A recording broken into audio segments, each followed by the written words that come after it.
kasadsadan pa yun ng COVID, yung araw na yun.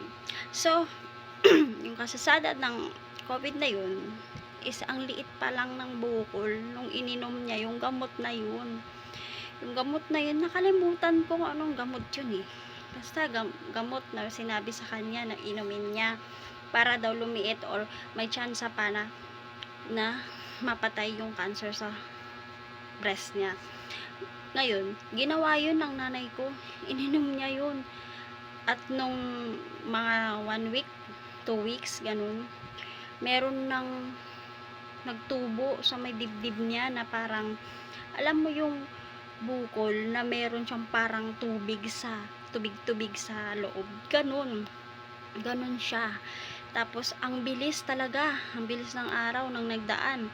Ang bilis din ng laki ng bukol niya sa dibdib at saka talaga nung pinag-chemo siya, mas lalong lumaki na parang alam mo yung chicharon, parang yung mga pang chicharon na siya, na chicharon na baboy, parang yung chicharon na baboy, ganun yung tsura niya, na ang lansa, na hindi mo mawari yung amoy, talagang ang basta, alam niyo yung basta pasintabi po sa mga kumakain or sa mga nakikinig or nanonood ng aking video dahil may sensitive po yung mga sasabihin ko dito. So, ayun na nga. Tapos, pinaopera na siya. Inoperahan siya, natanggal yung sa dibdib niya. Ngayon, naging okay na naman. Tapos, 2001 pa rin, 2002 pala, 2002, doon naman nagsimula magbukol sa may kilikili niya, sa tabi lang din ng naoperahan na breast niya, sa may kilikili niya. Ngayon, maliit lang din yung bukol sa kilikili niya, pero ang sabi ng doktor kasi sa amin ng kapatid ko na babae, sabi niya sa amin na meron talaga silang nakitang bukol sa kilikili niya, pero hindi niya talaga tinanggal yun kasi baka daw yun yung ano ng buhay niya, kasi nakakonect daw yun sa heart niya at saka dito sa may braso niya, yung malaking ugat dito sa braso niya, nakakonect daw kasi yun. Kaya ang sabi ng doktor, hindi daw natanggal yun kasi baka yun daw yung cause na madali siyang yung buhay niya, ganun, diba, etc. Tapos, ilang months ang nakaraan, ganun na naman, pumutok na naman siya, yung nasa kilikili niya, may butas na naman yung kilikili niya, alam mo yun. Tapos, chemo pa rin siya ng chemo pa rin ng chemo. Yung akala namin maoperahan siya, pero hindi naman na pala. Kaya yun. Tapos, natanong ng nanay ko sa doktor niya kung may pag-aasa pa bang maoperahan yung sa kilikili niya.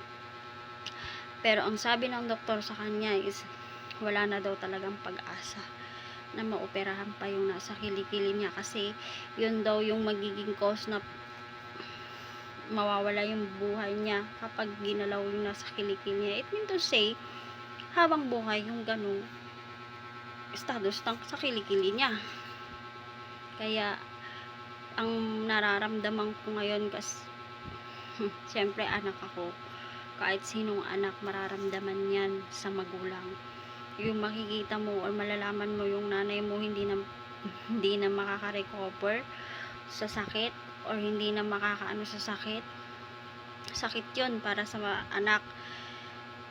Ako, bilang sa akin, nakikita nyo ako na okay lang, walang ginagawa, walang ano, tapos pero hindi nyo alam yung nararamdaman ng isang anak na katulad ko. Matapang lang ako, pero pagdating sa magulang or sa mga mahal sa buhay, napaka-ewan, hindi ako matapang, alam mo yun. Tapos nakikita nyo ako na okay ako sa Facebook, sa mga ano, pero hindi nyo alam sa mga ngiti ko, sa mga tawa ko sa Facebook, sa social media, ganyan. Hindi ninyo ako or hindi nyo alam ang nararamdaman ko pagdating sa ganyang pamilya ko, sa nanay ko. Kasi last 2020 namatayan din ako ng anak, ng panganay ko, lalaki.